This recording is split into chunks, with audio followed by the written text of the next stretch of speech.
I sent my daughter 1 to 400 every month so she could live comfortably. But on Father's Day, she never showed up, not even a single message.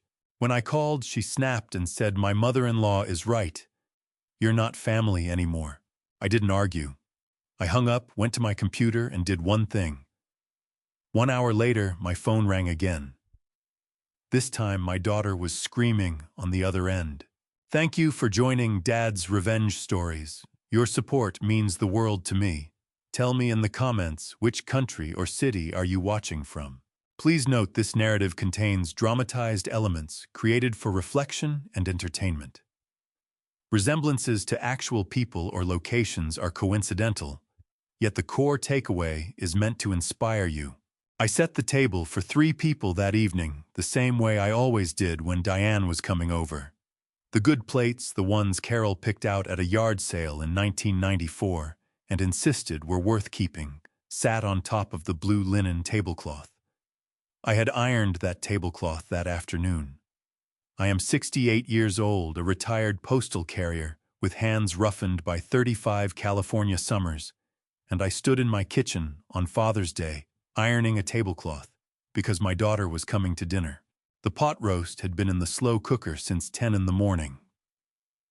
I had driven to the Save Mart on Blackstone Avenue at 7:45 just to get the right cut of chuck roast, the kind Carol always said needed the bone left in for the flavor to come through. I bought fresh carrots, Yukon Gold potatoes, a bundle of thyme. I did not buy the pre-packaged kind. I stood in the produce aisle and picked each carrot individually, the way Carol taught me, checking for firmness at the tips. Carol passed 4 years ago this past June. Pancreatic cancer. She was here on a Tuesday and gone by a Friday, and the world has never quite sat right on its axis since. She used to say that Father's Day was the one holiday I was not allowed to be modest about. She would wake me up with coffee, make my favorite breakfast, and spend the whole day asking me what I wanted to do.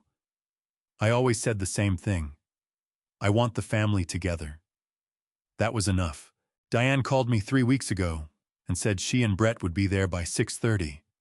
She said it with that warm voice she uses when she wants something, the voice that sounds exactly like her mother's laugh, all honey and ease. I wrote it on the calendar on the refrigerator with a blue marker. 6:30. Father's Day dinner. I had been sending Diane $1,400 every single month for 4 years. It started in the summer of 2021, 2 months after Carol passed.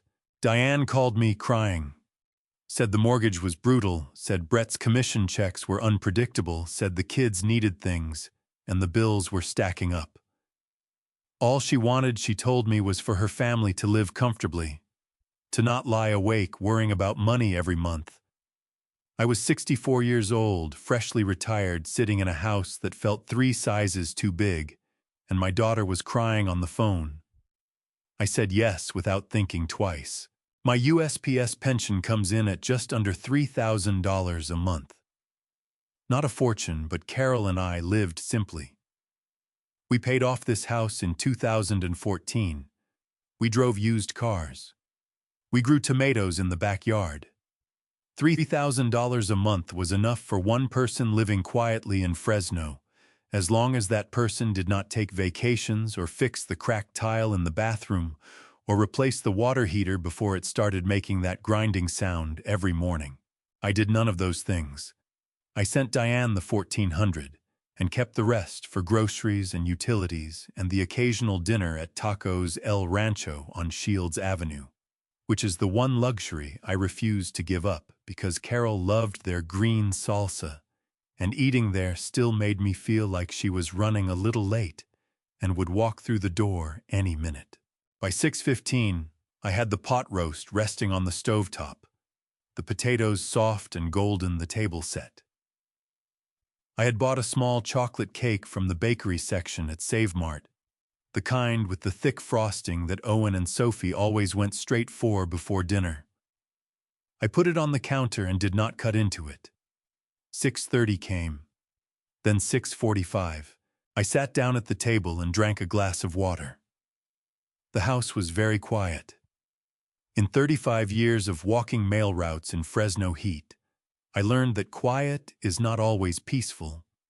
Sometimes quiet is just the space where something should be. By 7, I stood up and turned the burner to the lowest setting. By 7:30, I covered the pot roast with a lid. By 8 o'clock, the cake was still uncut, the 3 plates were still stacked, and the tablecloth I had ironed that afternoon had a single wrinkle down the center from where I had leaned against the table edge waiting. I had not received a single message, not a text, not a call, not one of those quick voice messages Diane sometimes sent when she was stuck in traffic. Her voice bright and apologetic, promising she was 10 minutes away. Nothing. Just the sound of the refrigerator humming and the neighbor's sprinklers clicking on at 7:45, like they did every evening without fail. I picked up my phone from the counter. Diane's name was at the top of my recent calls. I had called her twice in the past month, just to talk both times. Going to voicemail, both times returned with a quick text saying she was slammed at work and would call me back. She never called back. I pressed her name. The phone rang once. It rang twice. My chest tightened the way it does before a long route in August heat, that particular pressure behind the sternum that means the day ahead is going to demand something from you, whether you are ready or not. She picked up on the second ring. I could hear noise behind her voice the moment she answered. Music, the kind that plays at backyard parties. Something with a heavy bass line drifting underneath the sound of people talking and glasses clinking. Someone laughed loudly right as she said hello, a woman's laugh sharp and carrying. "Diane," I said. "I've been waiting since 6:30. The food's been ready for almost 2 hours." She exhaled. Not the kind of exhale that means someone is tired. The kind that means someone is annoyed at being interrupted. "Dad." Her voice dropped half a register the way it does when she is about to explain something to me like I am slow to understand. "We're not coming tonight." I looked at the pot roast on the stove. The lid I had placed on it at 7:30 had fogged over with condensation. The tablecloth I had ironed that afternoon still had that one wrinkle down the center. "We agreed on this a month ago," I said. "I wrote it on the calendar." Things came up. I heard her move the background noise shifting slightly, like she had stepped a few feet away from the crowd. "Brett made other plans. It just didn't work out." "It's Father's Day, Diane." She went quiet for a moment. Not the quiet of someone searching for the right words. The quiet of someone deciding whether to bother. "Dad, I need to be honest with you." Her voice changed again, flatter now, like she had made a decision and was simply delivering the result. "Ruth sat us all down last week. She said that the way things are, you being involved in every holiday and expecting us to rearrange everything for you, it puts pressure on our family. It's not healthy for the kids." My hand tightened around the phone. Ruth Caldwell had been Brett's mother for 40 years and my daughter's mother-in-law for 9. In all that time, she had spoken perhaps 30 words directly to me, most of them at the wedding rehearsal dinner. "Ruth said that?" I asked. "She's right, Dad." Diane's voice was steady now, the steadiness of someone who had rehearsed this. "You're not really family to us anymore. I mean, not in the way that matters. We have our own unit. Brett, me, the kids. That's our family. You're on the outside of that. And I think it's better if we all accept that." The kitchen felt very still. The refrigerator hummed. Outside, the neighbor's sprinklers had shut off an hour ago, and the street was completely silent. I had carried mail on foot across Fresno for 35 years. I walked routes in the July heat when the asphalt went soft, and the metal on the mailboxes burned through my gloves. I worked Christmas Eve every year from 1986 through 2019 because someone had to, and I was the kind of man who volunteered before being asked. I had never once called in sick, not even the February Carol got me sick with the flu so bad I lost 7 pounds in 4 days. I had been sending this woman's daughter $1,400 a month for 47 months. "All right then, Diane," I said. "Dad, don't be like—" I ended the call. I stood in the kitchen for a moment, with the phone face down on the counter. Then I picked up roast, carried it to the counter, and began spooning it into glass containers. The way Carol taught me, the meat first, then the vegetables, a little of the broth over everything to keep it from drying out. My hands moved steadily. My jaw was tight, but my hands were steady. When the containers were sealed and stacked in the refrigerator, I sat down at the dining table and opened my laptop. The screen lit up the kitchen in the dim room. I logged into my bank account, navigated to the scheduled transfers section, and found the recurring payment. $1,400, every first of the month. Payee Diane Colwell. Established July 1st, 2021.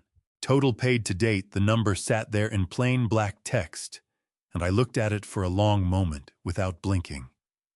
I moved the cursor to the button on the right side of the screen. Cancel recurring transfer.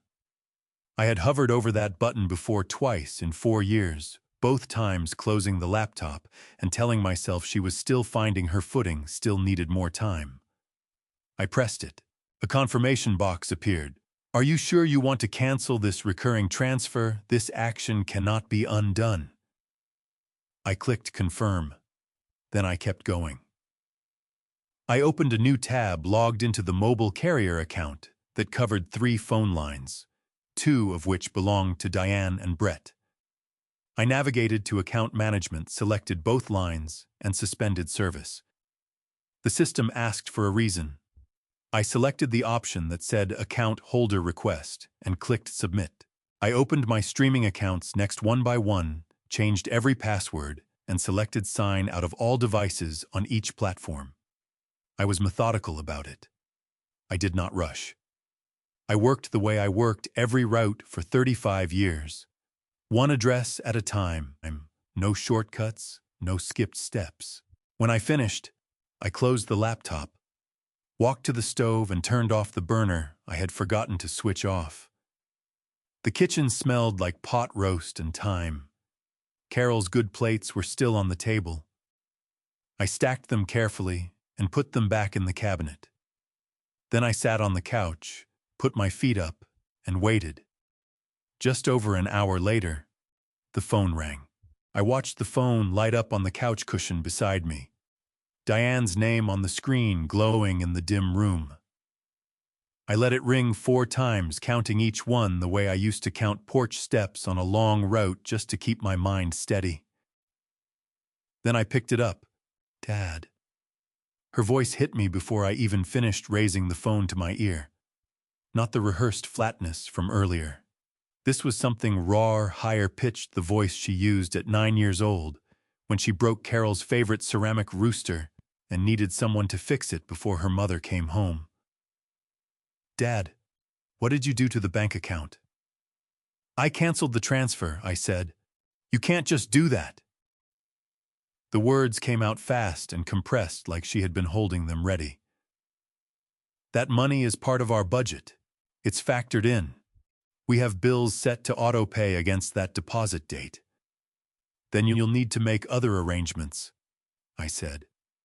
"Other arrangements." She repeated it back to me the way people repeat things when they cannot believe what they are hearing.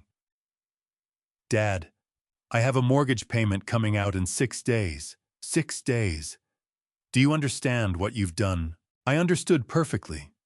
I had done the arithmetic on my own finances every single month for 4 years. I knew exactly what 6 days before a mortgage payment felt like. "I also suspended the phone lines," I said. "Both of them. And Brett's." The sound she made was not quite a word. It was the sound a person makes when the ground shifts under them and they have not yet decided whether to grab for something or let themselves fall. You suspended our phones.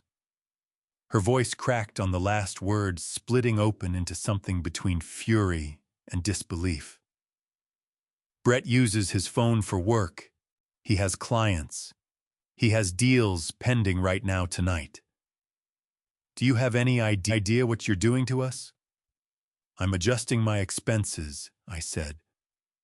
Those lines have been on my account for 3 years. That ends tonight. This is insane. I could hear her moving footsteps on what sounded like hardwood, a door opening and closing. The party noise faded. She had gone inside somewhere. You're doing this because I couldn't make it to dinner because of one missed dinner. I looked at the stack of Carol's good plates I had just returned to the cabinet. I thought about the tablecloth I had ironed that afternoon, still draped over the back of the dining chair where I had left it after clearing the table. Diane, I said, when did you last come to dinner? She started to answer and stopped. Not counting the time you came by in February to drop off paperwork for me to sign, I said.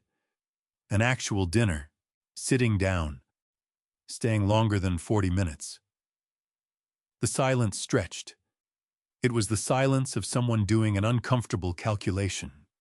That's not the point, she finally said. The point is you're cutting us off without any warning, without any conversation, and that is cruel. That is genuinely cruel, Dad. Carol would be horrified. My chest moved with something I did not name. I breathed through it the way I breathed through the last 2 miles of a hard route, steady and forward. I changed the streaming passwords too, I said. Netflix, Hulu, all of them. I signed out every device. She made a sound that was half laugh and half something uglier. The streaming passwords. You changed the streaming passwords on Father's Day. While we were out. While you were at a party, I said. Yes, I cannot believe you. Her voice rose until it was almost unrecognizable, stretched thin with fury. After everything we've been through, after everything I've done for you since Mom died, I have been there for you. I have answered every call. Every time you needed something, I was there. I thought about the 2 calls I had made in the past month, both gone to voicemail. I thought about the texts returned with short replies, promising a callback that never came. I thought about the Father's Day card I had mailed to Brett 2 years ago that he never mentioned receiving. I need you to get some sleep, I said. We can have a real conversation when you're ready to have one. And don't do that. Her voice dropped suddenly sharp and cold. Don't use that calm voice on me like I'm being irrational. You just blew up our finances because your feelings got hurt. Own that. Good night, Diane, I said. I ended the call, set the phone face down on the cushion, and sat back. The house was very quiet now. Not the uncomfortable quiet of waiting. A different kind. The kind that comes after a decision has been made and cannot be unmade. I went to the kitchen, filled the kettle, and set it on the burner. While the water heated, I stood at the window and looked out at the backyard. Carol's rose bushes were visible in the dark, just their shapes, the thorny outlines she had spent 15 years training along the fence. I had kept them going since she passed. Every spring I pruned them back the way she showed me, and every June they came back exactly as she had left them. The kettle clicked off. I made a cup of chamomile tea, the kind Carol kept in the cabinet above the stove, the same brand she always bought. I still bought it every month without thinking. I carried the cup to the bedroom, set it on the nightstand, and got into bed at 9:47 on a Sunday evening. I was asleep before the tea went cold. I woke up at 5:53 without an alarm, the way I had woken up every morning for 35 years. The body does not forget a schedule just because the job is gone. I lay there for a moment, looking at the ceiling, listening to the birds starting up outside, and noticed that my chest felt different than it had the night before. Lighter. The way a room feels after you open the windows and let the stale air out. I got up, made coffee, and took my cup out to the back porch. The Fresno morning was already warm, the sky going from pink to pale yellow over the rooftops. Carol's rose bushes caught the early light along the fence line, the red ones she called her Mr. Lincolns, big and heavy-headed, nodding slightly in the small breeze. I had pruned them back in March exactly the way she showed me cutting, just above the 5-leaf clusters, and they had come back fuller than any year since she passed. I was on my second cup when I heard the car. I recognized Brett's engine before I saw the vehicle. He drove a 2023 Dodge Charger charcoal gray with an exhaust modification that made it louder than it needed to be.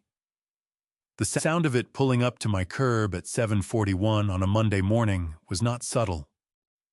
I set my coffee cup on the porch railing and walked around to the front of the house. Diane was out of the passenger side before Brett had the engine off. She was dressed like she had not slept. Hair pulled back tight, wearing a blazer over a wrinkled blouse. Brett came around the front of the car with his jaw set and his hands already moving the way salesmen move when they are about to make a pitch they know is weak. "Good morning," I said. That stopped her for just a moment. She had expected something else, something defensive or apologetic, and the ordinary greeting threw her off her footing. "The bank account," she said, recovering quickly, "and the phones. You need to fix both of those things today. Brett has a customer meeting this morning, and he cannot reach any of his contacts." Brett stepped up beside her. He was a thick-shouldered man who had played college football 20 years ago and still carried himself like that meant something. "Gary," he said, using my first name the way he always did, never Dad, always Gary. "This affects more than just us. My income supports your grandchildren. You want to think about Owen and Sophie before you blow everything up over a missed dinner." I looked at him. Then I looked at Diane. Then I looked at the space between them, that particular arrangement of two people who have agreed on a story before they arrived. "Come up on the porch," I said. "I'll get you both some coffee." "We don't want coffee," Diane said. "We want you to undo what you did last night." "I'm not going to do that," I said. The words landed cleanly without apology. Diane's face tightened. Brett exhaled through his nose and looked away down the street the way men do when they are deciding whether to escalate. "You can't just cut us off," Diane said. Her voice cracked on the word, cut a hairline fracture in the controlled surface she had arrived with. "We depend on that money, Dad. It's not extra. It's not a gift. We built our budget around it." "Then your budget needs to change," I said. That was when I noticed it. The key ring. Brett had pulled it out of his pocket while we were talking, the way he always handled his keys when he was agitated, flipping them around his index finger in a slow circle. On that ring, alongside his car key and what looked like an office key, was a brass house key I recognized immediately. The spare key to my front door. I had given it to Diane 4 years ago when I had my knee surgery in case of an emergency. I stepped forward and held out my hand, palm up. Brett stopped flipping the keys. "What?" "The house key," I said. "The brass one. I'd like it back." His eyes went to Diane. Diane's eyes went to the key ring, then back to me. "You're serious," Brett said. "Since you don't consider me family," I said, "you certainly don't need access to my home." The silence that followed was the kind that has weight to it. Brett slowly worked the brass key off the ring. He held it out between 2 fingers like he was giving up something he had not realized he valued until that moment. I took it and put it in the front pocket of my jeans. From the corner of my eye, I saw movement at the fence line.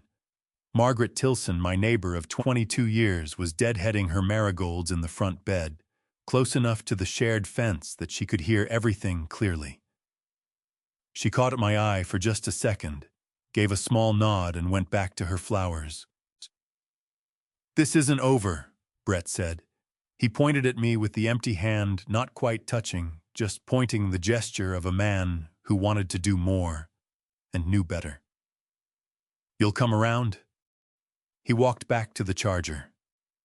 Diane stood on the path a moment longer, looking at me with an expression I had not seen on her face since she was a teenager, something between anger and the very early stages of a feeling she was not ready to name. "We needed that money, Dad," she said quietly. "I know you did," I said. She turned and got into the car. Brett pulled away from the curb without looking back. I stood on the front path until the sound of the modified exhaust faded down the block. Then I reached into my pocket and closed my fingers around the brass key. The knock came at 4:20 in the afternoon, 3 sharp raps, the kind that are designed to sound authoritative. I was in the garage when I heard it checking the water heater that had been making its grinding noise again every morning.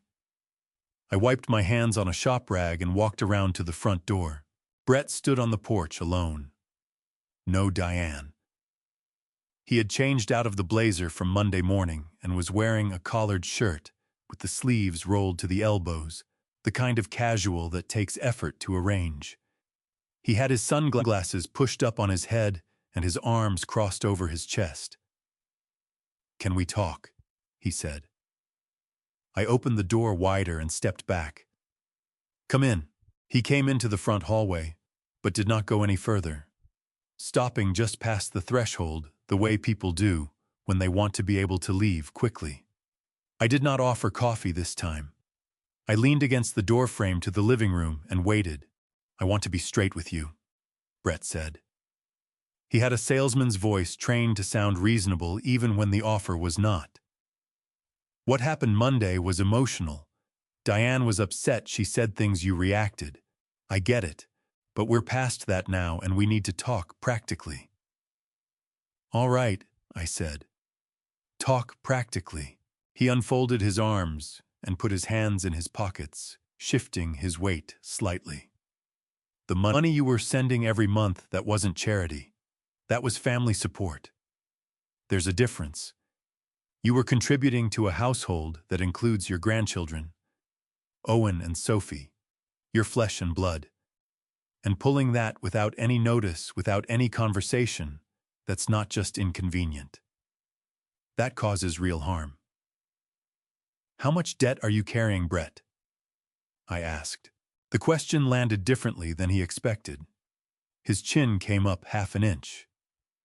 "That's not relevant to this conversation." "I think it is," I said. "Because you came here to tell me that $1,400 a month is the difference between your family surviving and not surviving. And I'm trying to understand how a household with 2 incomes gets to a place where one retired man's pension check is load-bearing." Brett's jaw tightened. He pulled his right hand out of his pocket and rubbed the back of his neck, looking past me at the living room wall. There was a framed photo there, Gary and Carol at Yosemite, 1998. He looked at it like it had said something he disagreed with. "We have obligations," he said finally. "Commitments we made based on a certain income level, yours included." "What kind of commitments?" He exhaled hard through his nose. "Credit lines. Some purchases we financed. It adds up." "How much?" I asked again. He looked at me directly for the first time since he had walked through the door. There was something moving behind his eyes, the particular discomfort of a man who has been telling a version of a story for so long that the true version feels unfamiliar even to himself. "I'm somewhere north of 40,000, he said. "Consumer debt. Credit cards, a personal loan we took out last year. The interest alone is brutal every month." I looked at him steadily. I did not move. I did not change my expression. I just let the number sit in the air between us the way it deserved to sit. So the 1,400 wasn't for groceries, I said, or the mortgage, or the kids. Brett's mouth opened slightly and then closed. He was not a stupid man. He understood exactly what I had just said and exactly what it meant that he had no answer for it. It helped cover everything, he said, but the salesman's confidence had gone out of his voice. What was left sounded like a man reading from a script whose last page was missing. Brett, I said, I walked mail routes in Fresno for 35 years. I wore out 14 pairs of boots doing it. I sent your wife $1,400 every month for 4 years because she told me you were struggling. I cut my own expenses down to almost nothing. I did not fix the water heater in my own garage. I paused.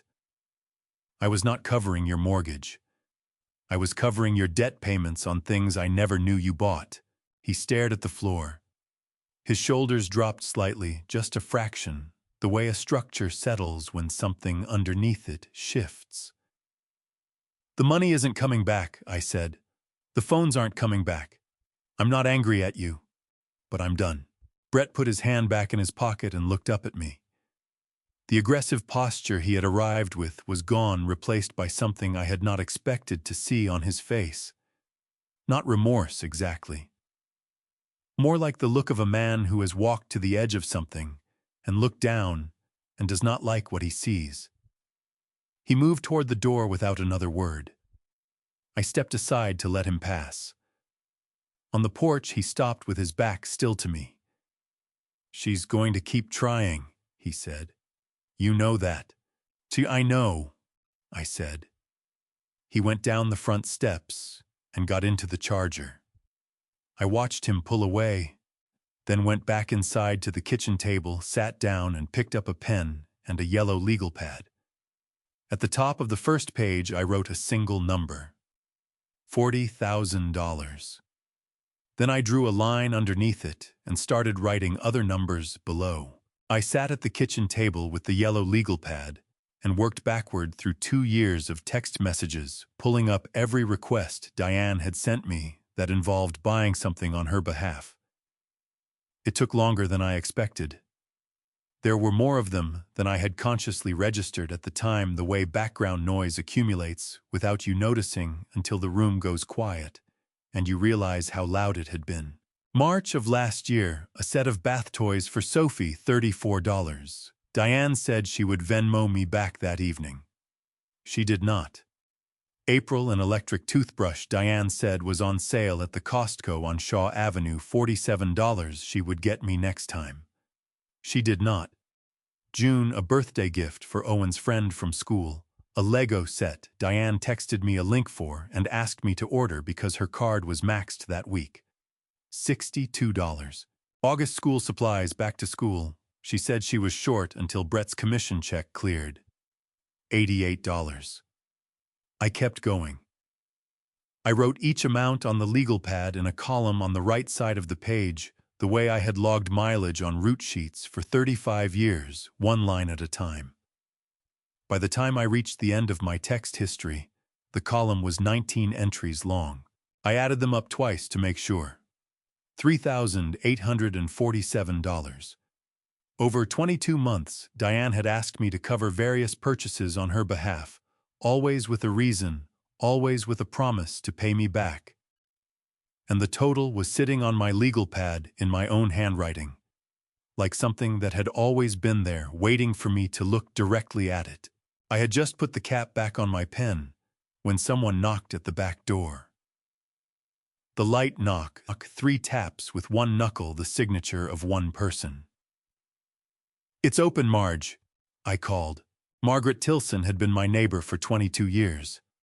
She had brought Carol soup every week during the last 2 months of her illness, without being asked, showing up at the back door with a covered pot and leaving before Carol could thank her properly.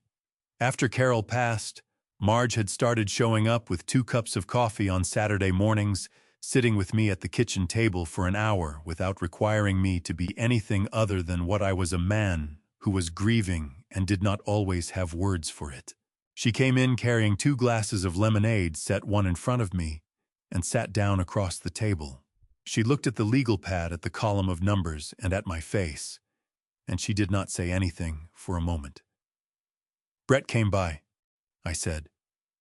I know, she said. I was weeding the front bed when he pulled up. That exhaust on his car could wake the whole block. She took a sip of her lemonade. You doing all right? I'm doing fine, I said. Better than fine, actually. She nodded slowly, turning her glass in her hands.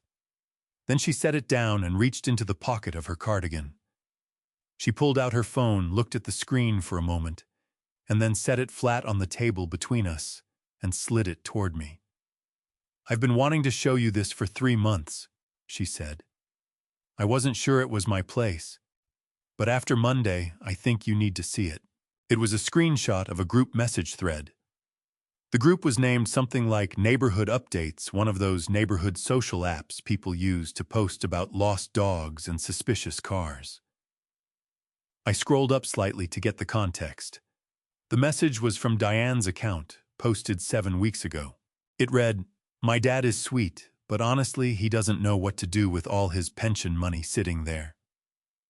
He's retired, he lives alone, his expenses are nothing. Better it goes to us where it actually does some good than just sits in an account he never touches. He doesn't even know what half of it is for." I read it twice. My neck felt warm, not from embarrassment, from something more specific and harder to name, the particular sensation of discovering that a performance you believed was private had in fact had an audience the whole time. I slid the phone back to Marge. She picked it up and put it back in her pocket without comment. "How many people are in that group?" I asked. "About 60, she said quietly. "Mostly people on this street and the 2 blocks over." I picked up my lemonade and drank half of it. Outside the kitchen window, the backyard was going dark, the rose bushes becoming shapes rather than colors in the fading light. "She's not wrong that my expenses are low," I said. Marge looked at me with the expression she used when she thought someone was being unnecessarily generous. "Gary." "I know," I said. "You worked 35 years in the heat delivering other people's mail." Marge said, her voice steady and unhurried. "That money is yours. Every dollar of it." I nodded. I looked down at the legal pad at the column that ended at $3,847. "Marge," I said, "do you remember running into Diane at the River Park Mall back in March with the kids?" She looked up from her glass. "Around the 14th, I think." "Why?" I got up from the table, went to the counter, and picked up my phone. I opened the text message thread with Diane and scrolled back to March. It did not take long to find it. March 14th. The message came in at 9:47 in the morning, and I remembered reading it while I was still in my bathrobe with my first cup of coffee. I read it aloud to Marge. "Dad, Sophie had to go to the emergency room last night. She had a really high fever and they were worried about her breathing. We're okay now, but the hospital bill is going to hit us hard. Could you help with $580? I'm so sorry to ask." Marge did not say anything. She just watched my face. "I sent it that same morning," I said. $580. I transferred it before 10 o'clock because I was scared. Because she said Sophie had trouble breathing, and I could not think about anything else until I knew the money was there. I set the phone face down on the counter and stood with my hands flat on the laminate surface looking at the window above the sink. The backyard was fully dark now. "She was at the River Park Mall," I said. With cotton candy on her face, Marge reached across the table and put her hand over mine for just a moment. Then she sat back and let me have the quiet I needed. I went back to the table and sat down. I opened the text thread again and kept scrolling. I was looking for the pattern now that I had not seen before, because I had not known to look for it. It emerged quickly, the way a shape emerges from a picture once someone points it out, and you cannot unsee it. October of last year. Owen had an ear infection. The message said, and the pediatrician visit plus the antibiotic prescription came to $320. Could I cover it? I had sent $350 rounding up because I did not want Owen to go without medication if there was a copay I had not accounted for. February of this year. Sophie had an allergic reaction to something at school. Diane texted. They had to use the EpiPen and the replacement. Plus, the urgent care visit was $410. I sent it within the hour. Last November. Owen fell at the playground. Diane said possible fracture. They were at the imaging center. She needed $550 for the x-rays because their insurance deductible had not been met for the year. I sent $560. I picked up my pen and added the 4 amounts to a new column on the legal pad, separate from the grocery list column. 580, 320, 410, 550. The total came to $1,860, all sent within hours of each request. All sent because a child's name was attached to the reason.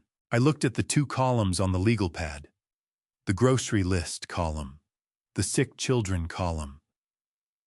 I drew a line under both and added them together. $5,707, sent outside of the $1,400 a month. Money I had given without hesitation, because Diane had learned early and well which specific words would move me fastest. Gary, Marge said gently. You didn't know. No, I said. I didn't. I looked at the total on the legal pad. Carol used to say I trusted too easily. She said it like it was a warning, but she also said it like she loved that about me. I could never figure out which one she meant more. Marge smiled, just barely. Probably both, she said. At the same time, that's how Carol worked. I tore the page off the legal pad and folded it in half. I did not throw it away. I put it in the kitchen drawer where I kept important papers next to the utility bills and the insurance documents, because it was a document now. A record of something that had happened and could not be made to unhappen. I refilled Marge's glass from the pitcher she had brought over. She thanked me, and we sat for a while without needing to fill the air with words. The kitchen felt very still. Outside, a car passed on the street, headlights sweeping briefly across the window above the sink. Then my phone buzzed on the counter. A new email notification. The sender name read Dennis Hargrove. The subject line said only, "Something you should know, Mr. Patterson." I looked at it from across the kitchen. Marge looked at me, looking at it. "Someone from Diane's office," I said. I did not pick the phone up yet. "I ran into him at the post office last week. He nodded at me, but I didn't think much of it at the time." "Are you going to open it?" Marge asked. I stood up, crossed the kitchen, and picked up the phone. I held it for a moment without opening the email. The screen lit up in my hand. "Then in the morning," I said. "Tonight I think I've had enough truth for one day." I woke at 5:53 again, same as always, and lay still for a moment, listening to the morning settle into place around the house. The birds. The distant sound of a garbage truck 2 streets over. The water heater clicking on in the garage, that grinding note I kept meaning to fix. I got up, made coffee, and sat at the kitchen table with my phone face up in front of me, and the email from Dennis Hargrove still unread. I opened it. The message was 4 short paragraphs, written carefully, the way a person writes when they are trying to be helpful, but are not entirely sure they have the right to be. Dennis introduced himself first in case I did not remember him, said he had been a claims analyst at Pacific Coastal Insurance for 11 years and had worked alongside Diane for most of that time.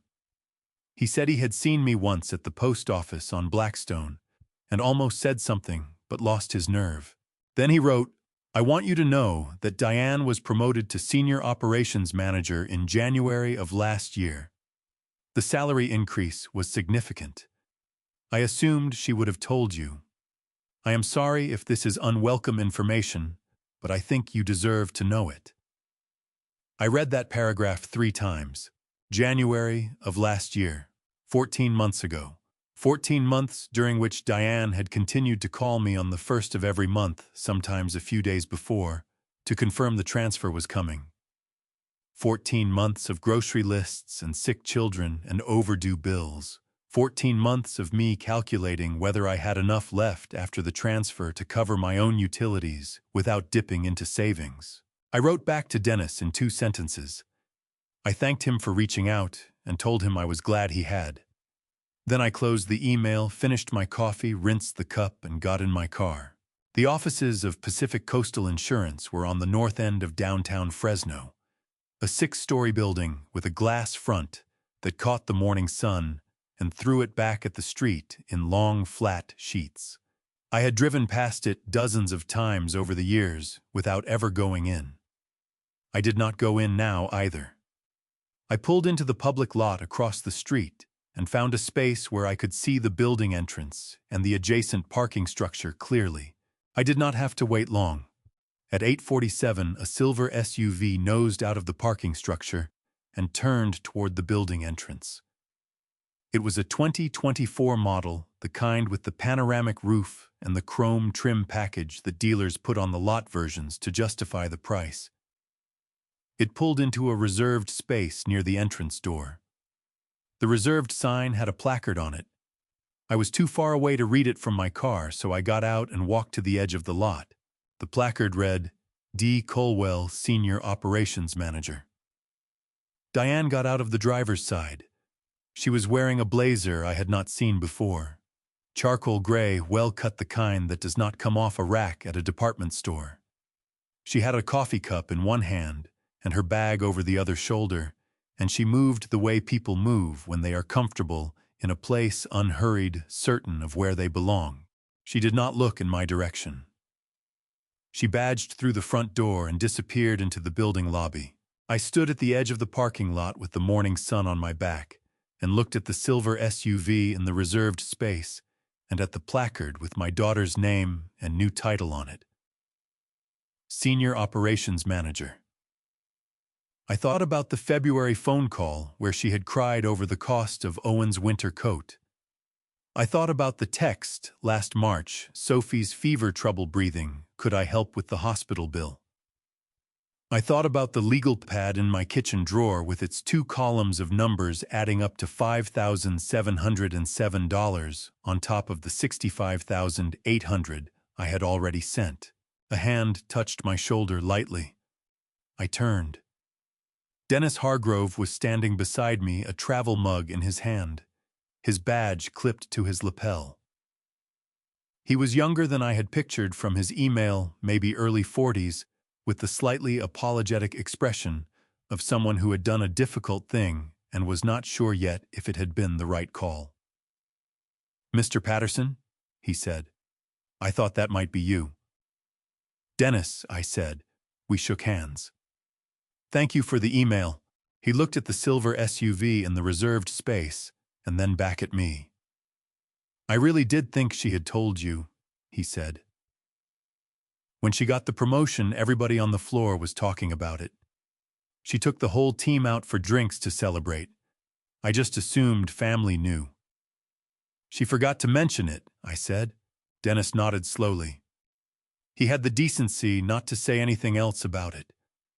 We stood there for a moment, 2 men looking at a parking space, and then he said he had a 9 o'clock, and he was sorry again, and he hoped things worked out. I told him he had done the right thing. He went inside. I walked back to my car and sat behind the wheel without starting the engine. Through the windshield I could see the glass front of the building, the lobby visible in fragments through the reflections. Somewhere on one of those 6 floors, my daughter was settling into her morning Senior Operations Manager salary. I could only estimate, coffee in hand. My phone buzzed. A Facebook notification. Someone had tagged Diane in a photo. I opened it without thinking. The photo that loaded on my screen was from a cookout taken sometime in the last week. Judging by the light and the summer decorations strung along a back fence I did not recognize.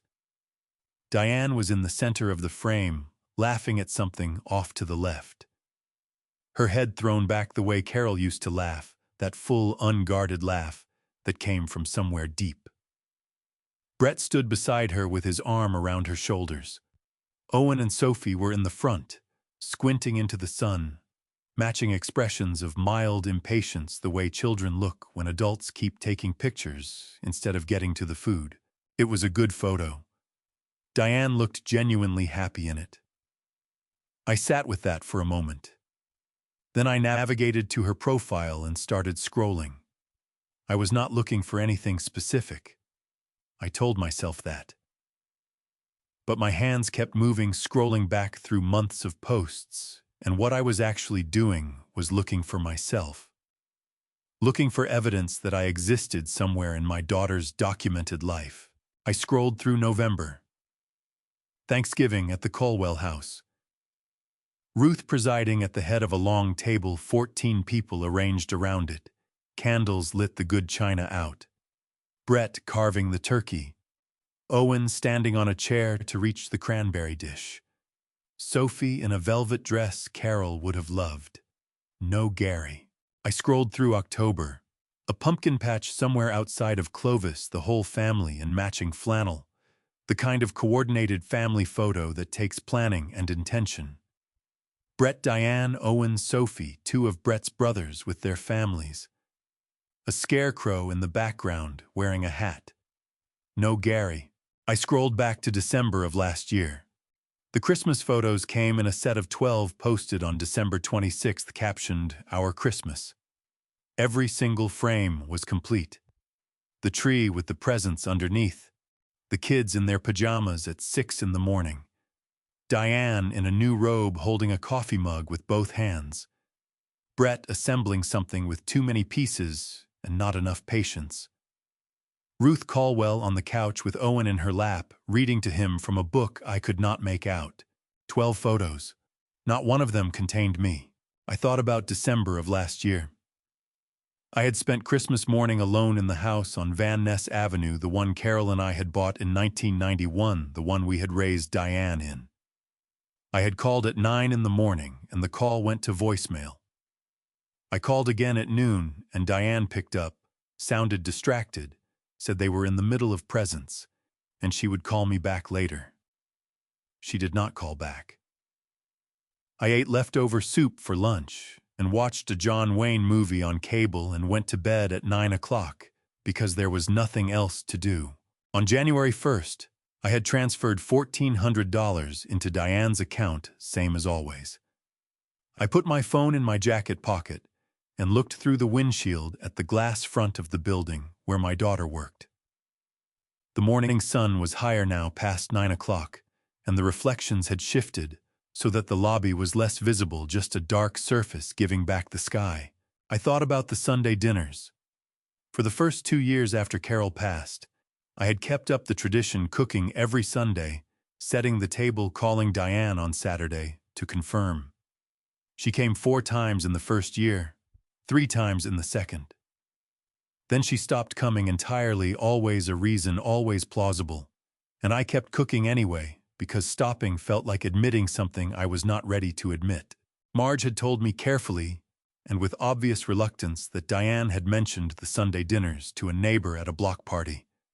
Said her father was sweet, but a little needy, that he had trouble letting go, that the weekly dinners felt like an obligation she could not get out of gracefully. An obligation. I had spent 35 years walking other people's mail to their doors in the Fresno heat. I had sat with Carol through every round of treatment, every appointment, every morning she could not get out of bed without help. I had kept her rose bushes alive for 4 years, because she had asked me to, and because I wanted to, and because some things you do not stop doing just because the person who asked you is gone. And Sunday dinner with my daughter had felt like an obligation she could not get out of gracefully. I started the car. I did not drive home. I drove north up through the city past the neighborhoods that got quieter and more spread out as the houses got further apart and the foothills started to show themselves above the rooftops. I drove without a specific destination for about 20 minutes, just moving the way I used to walk a long route when something was sitting heavy on me, and the only thing that helped was putting one foot in front of the other until the weight distributed itself more evenly. Eventually, I pulled into the parking lot of a Chevron station on the edge of town, got out, bought a bottle of water, and stood beside my car, drinking it in the morning sun. The last thing that still had her fingerprints all over it was the cabin. The cabin at Lake Shaver that Carol and I had bought in 1998, that Diane had grown up spending summers in, that she and Brett had been using every June and July and Labor Day weekend for the past 6 years, as though it had simply transferred ownership by habit. I got back in the car. I knew where I was going now.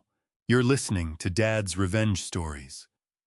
Before I reveal the heartbreaking discovery hidden inside my late wife's private box, type "stay" or drop the number 10 in the comments so I know you're still with me.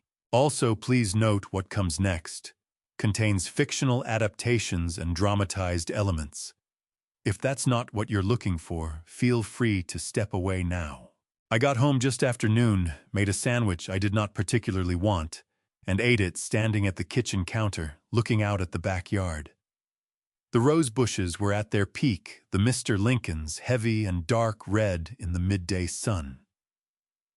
Carol had planted the first one the summer we moved in, pressed it into the ground herself with both hands, and told me that roses required 3 things above all others: good drainage, honest pruning, and the patience to let them come back on their own terms. I washed my plate and my glass and dried them and put them away. Then I walked down the hall to the bedroom. The closet on Carol's side still held her things. Not all of them. I had given her clothes to the donation center at St. Anthony's 2 years after she passed, because keeping them had started to feel less like honoring her and more like refusing to accept a fact that was not going to change. But on the top shelf behind a stack of folded blankets she had made herself over 30 years of winter evenings, there was a shoebox. Dark green, the lid held on with a rubber band that had gone brittle and snapped when I touched it. I had not opened that box since the week after her funeral. I carried it to the bed and sat on the edge of the mattress and lifted the lid. She had organized it the way she organized everything, with quiet deliberateness. Things grouped by what they meant rather than what they were. The wedding photo was on top, the small one from the photographer's proof sheet that we had always liked better than the formal portraits, because in it we were both laughing at something the photographer had said, and neither of us looked like we were posing. Underneath that, her mother's brooch. A folded piece of paper with a pie crust recipe in her mother's handwriting. A birthday card Owen had made for her the year before she got sick, crayon drawing of what was either a cat or a horse. Carol's name spelled O-R-A-L on the front in careful 5-year-old letters. I went through each thing slowly. At the bottom of the box, beneath a small envelope of garden seeds she had saved from the year's best tomatoes and never got to plant, there was a letter. White envelope sealed my name written across the front in Carol's handwriting. Underneath my name, also in her hand, "Open when you're ready." My hands were not entirely steady when I broke the seal. The letter was 2 pages, written on the yellow legal pad paper she used for grocery lists and household notes. Her handwriting looser than usual, the way it got when she was tired or when she was writing something she had thought about for a long time and did not want to overthink. She wrote about the things she was grateful for. The house, the rose bushes, the Sunday mornings when I brought her coffee in bed and we read the paper together without needing to talk. She wrote about Owen and Sophie, that she was sorry she would not get to know them as they grew, that she hoped they would have some memory of her, even if it was only the smell of her garden or the sound of a particular song she used to play on Sunday afternoons. Then she wrote about Diane. She wrote it carefully, the way she approached anything she knew might cause pain. She said she loved Diane completely and without condition. She said that loving someone completely did not require pretending not to see them clearly. She had watched Diane for 38 years, she wrote, and she had seen the pattern long before Gary would have thought to look for it. She wrote Diane takes from the people who love her most, because she has never had to face the cost of it. Gary, please do not let her make you into a resource. You are a person. You were a good husband, and you are a good father, and you deserve to be treated like both. I sat on the edge of the bed for a long time after I finished reading. Then I remembered the iPad. Carol's old iPad was in the nightstand drawer, still charged, because I plugged it in every few months without thinking about why. I turned it on, and it opened to her email still logged in her inbox, frozen on the last morning she had checked it. I sat with that for a moment, the date on those last read emails, and then I navigated to the notifications folder. The unread count was in the hundreds. I searched by sender, typing in the name of the resale platform Diane used, the one I had seen on her phone once when she was showing me a lamp she had bought secondhand. The result came up immediately. One email. Subject: your listing has sold. Date: 3 weeks after Diane's birthday last year. The listing was for a gold ring, ladies size 6, described as vintage, good condition minor wear. Sale price $240. I looked at my left hand. My wedding ring was still there, the plain gold band Carol and I had chosen together at a jewelry store on Fulton Street in the summer of 1983, 42 years on my finger. Carol's matching band, the one I had placed on her hand in a church in front of everyone we loved. The one I had slipped off her finger in the hospital room, because the nurse asked me to, the one I had given to Diane on her 30th birthday, because I wanted Carol's ring to stay in the family. $240. I closed the iPad and set it on the nightstand beside Carol's letter. I looked at the bedroom wall, at the place where Carol's reading lamp used to sit, before I moved it to the living room, because I could not sleep with it there anymore. I put the shoebox back together, carefully replaced the items in the order I had found them, and set Carol's letter on top before I closed the lid. Then I carried it back to the closet shelf and covered it with the folded blankets. I went to the kitchen, found a piece of paper, and wrote one word on it: tomorrow. I set it on the counter where I would see it in the morning, got into bed, and did not sleep for a long time. I was on the road by 5:40 in the morning, with a thermos of coffee in the cup holder and Carol's letter folded in the breast pocket of my jacket. I did not know why I brought the letter. Some things you just carry. Highway 168 east out of Fresno runs through the city, first past the early morning traffic and the gas stations and the fast food places with their lights already on, and then the city falls away and the road starts to climb. The scrub oak comes in on both sides, then the pine, then the granite faces of the Sierra foothills rising above the tree line.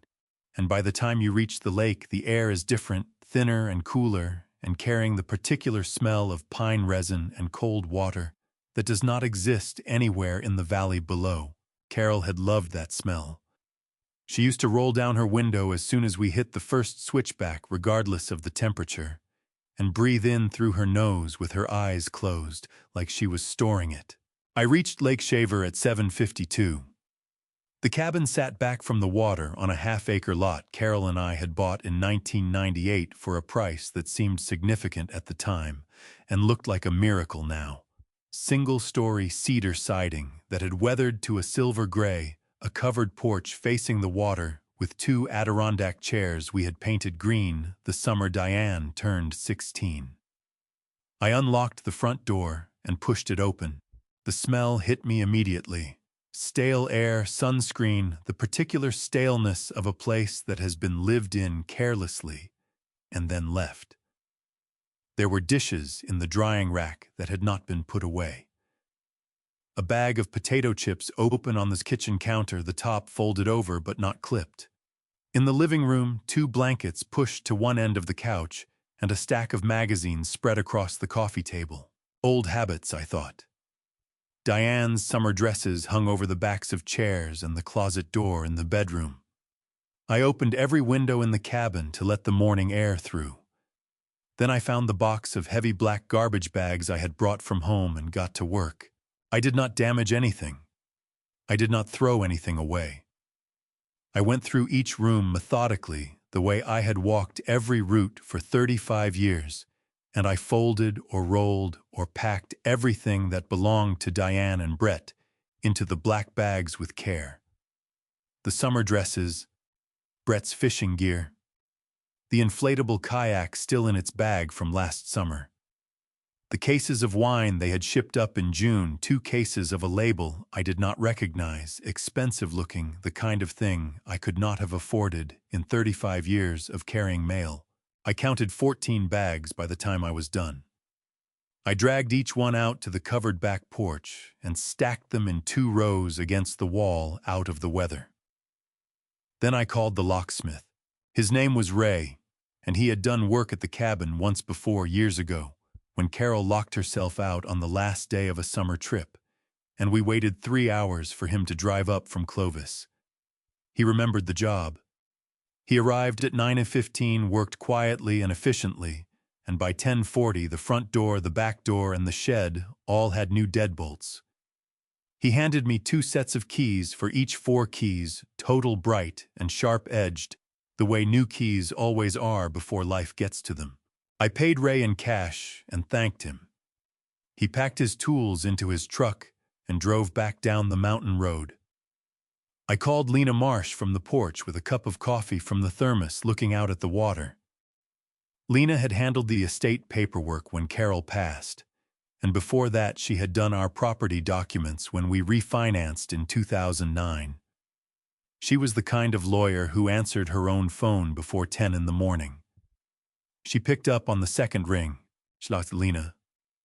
I said, "It's Gary Patterson. I want to rent the Lake Shaver property out, long term, this summer and beyond if the tenants want it. Can you handle the paperwork?" There was a pause on the line, brief and warm. "Gary," she said, "I have been waiting for you to make that call for about 3 years. Let me reach out to a few people. I may already have someone interested." She called back 40 minutes later. A retired couple from Sacramento, both former school teachers, had been looking for a long-term lake rental for the summer. They wanted to move in by the 1st of July. The monthly rate Lena quoted was more than twice my monthly grocery bill. I signed the rental agreement.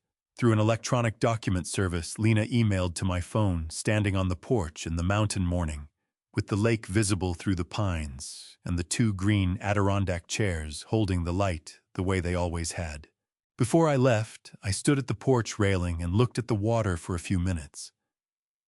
A family of mergansers was working the shallows near the dock, the mother and 4 chicks moving in a loose formation through the reeds. Carol had loved mergansers. She said they were the most sensible birds on the water because they never went anywhere without knowing exactly where they were going.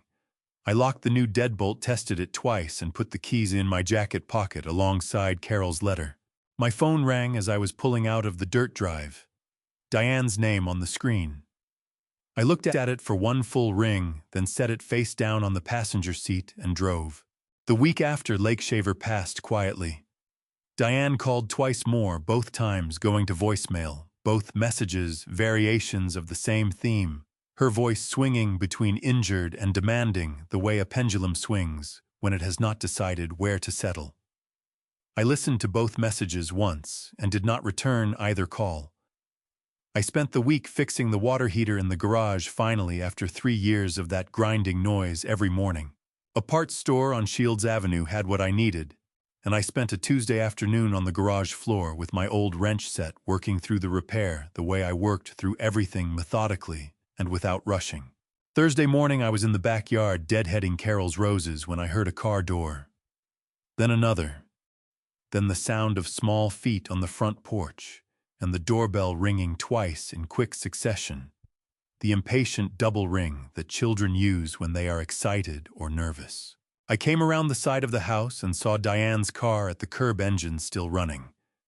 She was standing at the bottom of the porch steps with Owen and Sophie beside her, both children wearing their backpacks.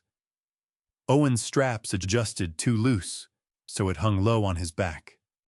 Sophie gripping the straps of hers with both fists, the way she did when she was unsure of something. "I have a thing today," Diane said before I could speak. "A few things, actually. I need you to take them for the day." "Good morning, Diane," I said. She looked at her phone. "I have to be somewhere by 9. Can you just take them?" I looked at Owen and Sophie. Owen was 7 years old and had Carol's eyes, that particular shade of gray-green that looked different depending on the light. He was watching me with an expression that was too careful for a 7-year-old, the expression of a child who has learned to read the weather in a room before committing to anything. Sophie was 5 and still had the unself-conscious directness of someone who had not yet learned to be strategic. She looked up at me and said, "Grandpa, I lost another tooth," and opened her mouth wide to show me the gap on the bottom left. That's a big one," I said. "Did the tooth fairy come?" "She left $2, Sophie said with great seriousness. "Owen says that's not enough, but I think it's pretty good." "I think it's pretty good too," I said. I looked at Diane. She was already moving back toward the car, her bag over her shoulder, keys in her hand. "I'll be back by 4:30, she said over her shoulder. 5 at the latest." "Diane," I said. She stopped with her hand on the car door.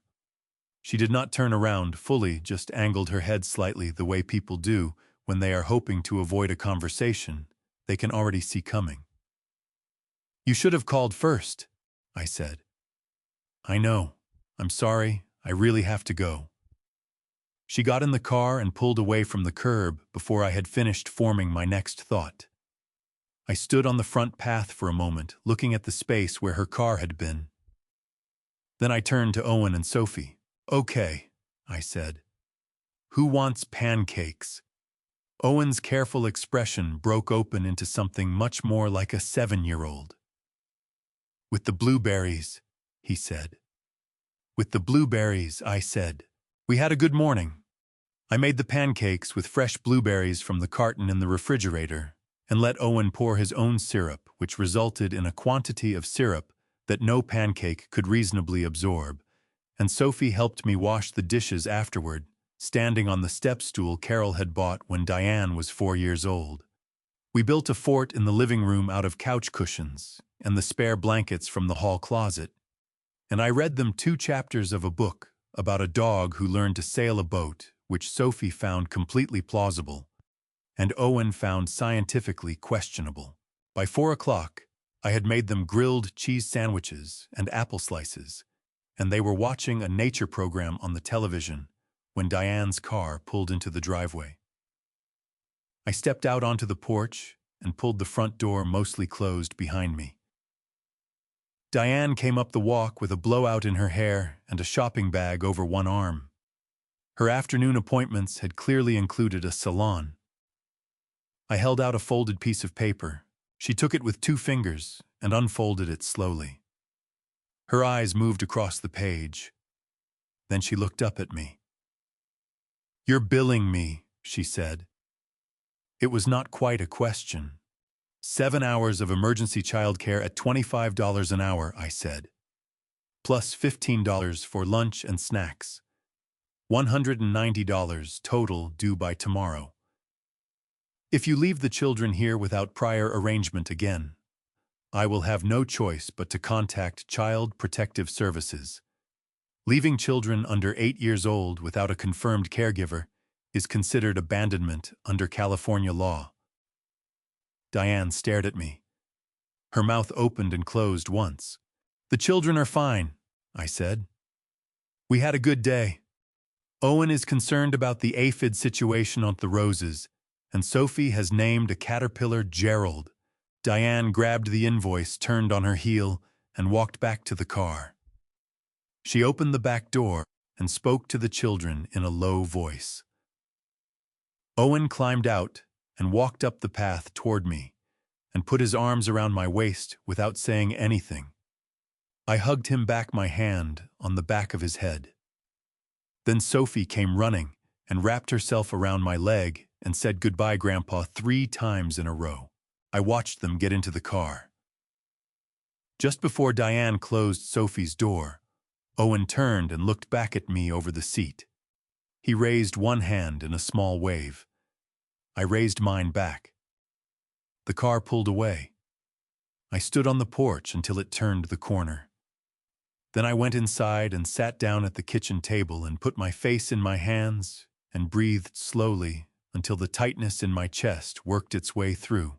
I sat at the kitchen table for about 20 minutes after Diane's car turned the corner, just breathing, letting the afternoon settle around me the way dust settles after something heavy has moved through a room. Then I got up, washed my face at the kitchen sink, dried it on the dish towel hanging from the oven handle, and walked across the street to Frank Oduya's house. Frank had retired from USPS 2 years before I did, after 32 years on the Sunnyside route on the east side of Fresno. He was 66 years old and lived alone in a tan stucco house with a fig tree in the front yard that dropped figs on his walkway every August, and that he complained about every year without ever considering cutting it down. We had worked overlapping routes for 19 years and had the particular friendship that develops between men who spend long hours outdoors in physical work, a friendship built less on conversation than on the reliable presence of another person who understands what the work costs. He was on his front porch when I came up the walk, 2 bottles of beer on the small table between the chairs, like he had been expecting me. He had not been expecting me.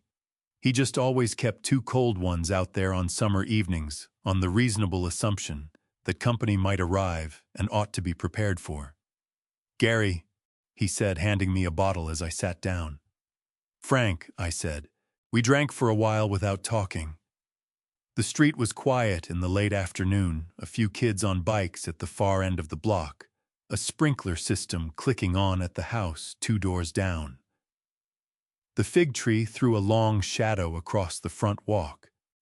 A mockingbird was running through its full repertoire in the neighbor's liquid amber tree, cycling through a blue jay call a car alarm, something that sounded like a screen door, and back to the blue jay again. Diane dropped the kids off this morning without calling," I said.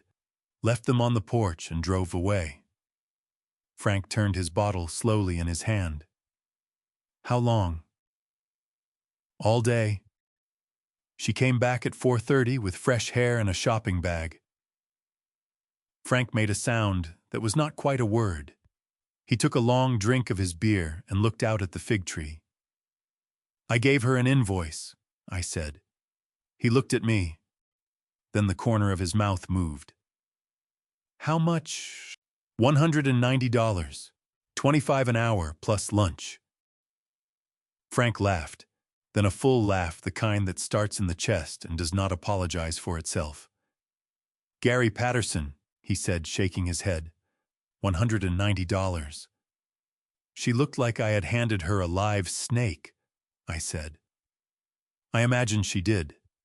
He settled back in his chair. "You doing all right?" I thought about how to answer that honestly. "I think so," I said. "I'm clearer than I've been in 4 years. I'm just not entirely sure what to do with the clarity yet." Frank nodded. He understood that particular condition. We had both had it at retirement, that disorienting sensation of suddenly being able to see the full shape of something you had been too close to for too long. "Can I ask you something?" I said. "Go ahead." "Did you ever notice in all the years I talked about Diane, did you ever see it so?" Frank was quiet for a moment, the considered quiet of a man choosing his words with the care they deserved. "I noticed you never talked about what she did for you," he said finally. You talked about what she needed, what she was going through, what was hard for her. Every time. He paused. I figured it was just how you were built. Some people give and some people take, and you were always going to be a giver. I didn't think it was my place to say the other part. What's the other part? That the giving only works if both people know it's happening, Frank said. If one person thinks it's love and the other person thinks it's a service, you don't have a relationship. You have an arrangement. I turned that over in my mind. Below us on the street, a kid on a bicycle rang his bell at a squirrel that was not impressed and continued across the road at its own pace. 47 months, I said. $1,400 a month, plus the extras. I added it all up on a legal pad. I paused. Just over $72,000. Frank did not whistle or shake his head or make any of the sounds people make when a number surprises them. He just sat with it, the way a good man sits with a difficult truth, giving it the space it requires. You walked how many miles in 35 years? He said. The union calculated it once. I said. Somewhere around 40,000. 40,000 miles, Frank said. In Fresno heat, on your feet. He took a drink. $72,000 is what that's worth, Gary. Every dollar of it. We sat for a while longer as the light dropped, and the mockingbird in the liquid amber finished its set and went quiet. Frank went inside and came back with 2 more beers and a bag of pretzels, and we talked about other things for a while the way old friends do when the hard part of a conversation has been said and the remaining time belongs to something easier. When I stood up to leave, Frank said, The woodworking class starts the 2nd Saturday of next month. I already put your name down. I figured you'd get around to it eventually. You put my name down without asking me, I said. I've known you 19 years, Frank said. I asked you. I walked back across the street in the last of the evening light. In the garage, I stopped and turned on the overhead light for the first time in longer than I could remember. Against the back wall, under a canvas dropcloth, were my old woodworking tools from before Carol got sick, before retirement, before the long years of simply getting through each month. I pulled the dropcloth back and looked at them. The workbench was dusty but solid. The tools were right where I had left them. The 2 months between the invoice and Labor Day were the quietest I had spent in years, and I mean that as a compliment to the quiet. I fixed the back gate hinge that had been loose since the previous winter. I repainted the front porch railing a cream color Carol had chosen, and I had been meaning to refresh for 3 years. I went to the woodworking class with Frank on the 2nd Saturday of July, showed up knowing almost nothing useful, and spent 3 hours learning how to properly square a board, which is more complicated than it sounds and more satisfying than I expected. The instructor was a retired shop teacher named Garrett, who had the patience of a man who had spent 30 years watching teenagers nearly lose fingers and had consequently developed an unshakable calm about most things. Lena Marsh sent me the first rental check for the Lake Shaver cabin in early July. I held it in both hands for a moment, before depositing it, not because of the amount, though the amount was more than my monthly grocery bill by a significant margin, but because of what it represented. Carol and I had bought that property with the money from 20 years of careful saving. It had always been intended as something to pass down a place for the family to gather a continuity.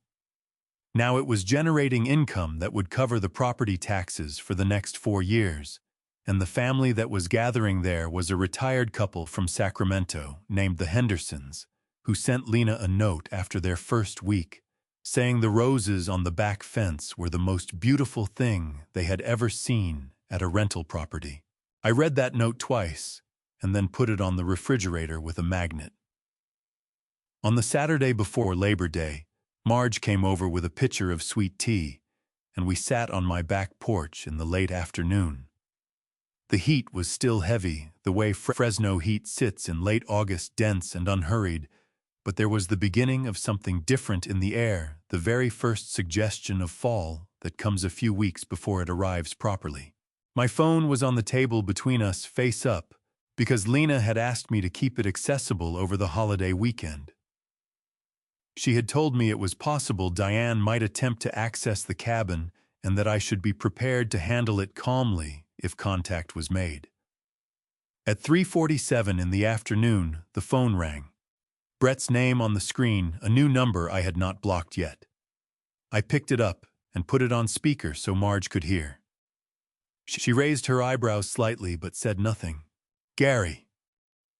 Brett's voice was tight, the compression of a man trying to sound controlled and not managing it entirely. In the background, I could hear voices, multiple conversations layered over each other, car doors, the particular acoustic quality of an outdoor space. "The key doesn't work. What did you do to the lock?" "I changed it," I said. "Back in June." "You changed it."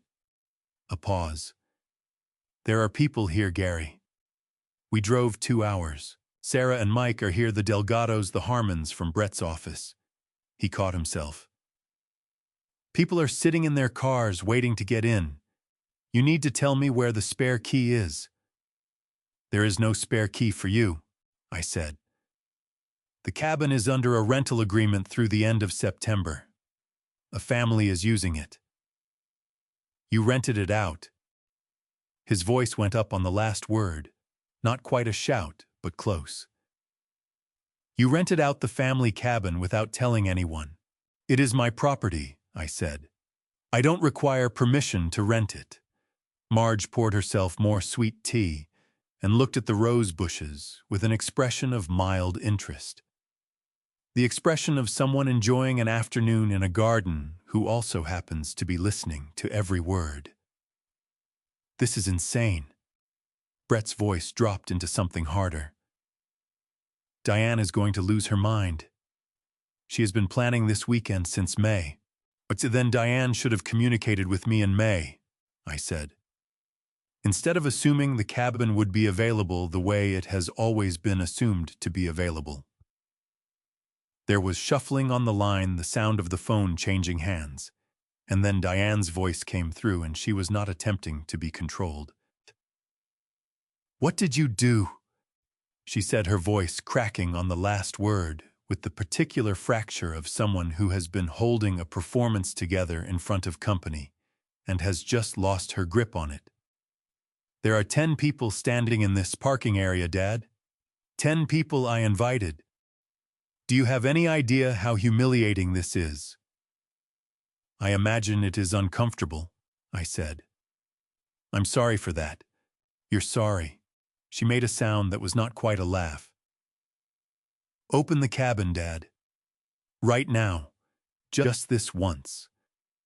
I will talk to you about everything, I promise. Just please open the cabin." "I can't do that," I said. "The Hendersons checked in on July 1st. Their belongings are inside. I am not going to ask a retired couple from Sacramento to vacate their rental so that your guests have somewhere to have a barbecue." "Break a window," someone said in the background, a man's voice muffled. "If anyone attempts to force entry," I said clearly and without raising my voice, "the neighbors on that road have been asked to contact the Fresno County Sheriff's Department. Forced entry into an occupied rental property is breaking and entering under California law, which carries a felony charge if the property is considered inhabited. I would strongly recommend loading the bags from the back porch into your vehicles and driving home safely." The line went quiet for a moment. Then Diane said very quietly, almost to herself, "I cannot believe you." "Drive safe, Diane," I said. "Both of you." I ended the call and set the phone face down on the table. Marge picked up her glass of sweet tea and held it toward me. I picked up mine and touched it to hers. The ice clicked softly. Out on the back fence, the Mr. Lincolns were going deep red in the late afternoon light, heavy-headed and unhurried, exactly the way Carol had always wanted them. Marge told me about the car on a Tuesday morning in early September, the way she told me most things leaning over the shared fence between our properties, with a coffee cup in one hand, and the expression of someone delivering news they did not enjoy having. The repossession truck came Monday morning, she said. 6:45. I was getting the paper. It was a flatbed, the kind with the hydraulic lift on the back. Took the SUV right off their driveway. Brett was standing on the porch in his bathrobe watching it go. I poured creamer into my coffee and stirred it. Was Diane home? Her car was there. The lights were on upstairs. Marge wrapped both hands around her mug. I felt bad for the neighbors, honestly. That kind of thing at 6:45 in the morning, the whole street sees it. In California, when a borrower falls significantly behind on auto loan payments, the lender has the legal right to repossess the vehicle without a court order, provided they do not breach the peace in doing so. A flatbed truck at 6:45 on a Monday morning technically qualifies as not breaching the peace. The bank had been patient long enough. I thought about the silver SUV with the panoramic roof and the reserved parking placard that read, D. Colwell, Senior Operations Manager. I thought about the dealership stickers that had probably still been on the window when they drove it off the lot. I did not feel satisfaction exactly. I felt something more like the sensation of an equation finally balancing after a long period of carrying the wrong numbers. Not a triumph, just an accuracy.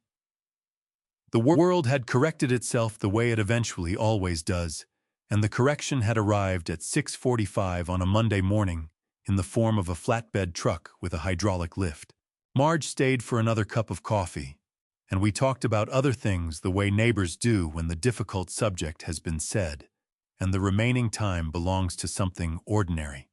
She was replanting her front bed with drought-tolerant plants, a project she had been planning since spring. I told her about the Hendersons at Lake Shaver, the note they had sent through Lena about the roses on the back fence. Marge smiled at that in a way that Carol would have recognized immediately as the smile of a woman who has been quietly right about something for a long time and is too gracious to say so. Frank told me about Brett the following week on a Wednesday after our woodworking class. We were in the parking lot of the community center on Shields Avenue, loading our projects into our respective vehicles when he mentioned it, with the careful neutrality of a man passing along information he thought I needed, without editorializing more than necessary. Word from the east side, Frank said, sliding a half-finished shelf into his truck bed. Brett moved out 2 weeks ago. Has an apartment over by the airport. Someone saw him moving boxes with a woman who was not Diane. I closed my trunk and leaned against the car for a moment. The community center parking lot was half empty in the late morning, a few cars belonging to the senior fitness class that ran until 11. A pigeon was investigating something near the dumpster with the focused optimism that pigeons bring to all investigations. How reliable is the word? I asked. Reliable enough, Frank said. He did not elaborate. Frank's network of information from the east side of Fresno was extensive and had never, in my experience, produced a false result. I drove home thinking about Brett. Not about the other woman, which was his business and Diane's to navigate, but about the structure of their life together and how dependent that structure had been on the monthly transfer I had been making. $1,400 a month had not been supplementing their income. It had been load-bearing. Without it, the weight of the consumer debt, the auto loans, the fees, and the resort trips, and the life they had been performing for other people, all of it had shifted onto a foundation that was never strong enough to hold it alone. Brett had known that before I did. He had seen the numbers and made his calculation, and decided that the calculation did not include staying. I did not feel sorry for him.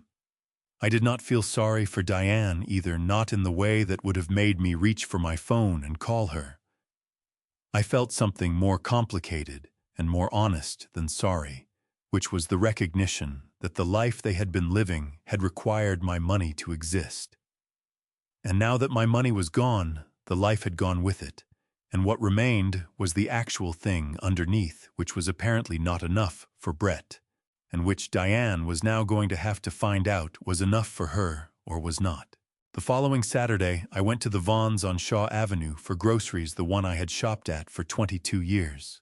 I was in the cereal aisle comparing 2 boxes of oatmeal with the focused attention that retirement gives to previously unconsidered decisions when I heard a cart turn the corner behind me. I knew before I turned around. There is a particular quality to the silence of someone who has recognized you and is deciding whether to speak. Diane was standing at the far end of the aisle with a cart that held a loaf of bread, a carton of eggs, a bag of rice, and a bottle of store-brand dish soap. She was wearing jeans and a plain gray sweatshirt I did not recognize, her hair pulled back without effort, no blowout, no designer jacket.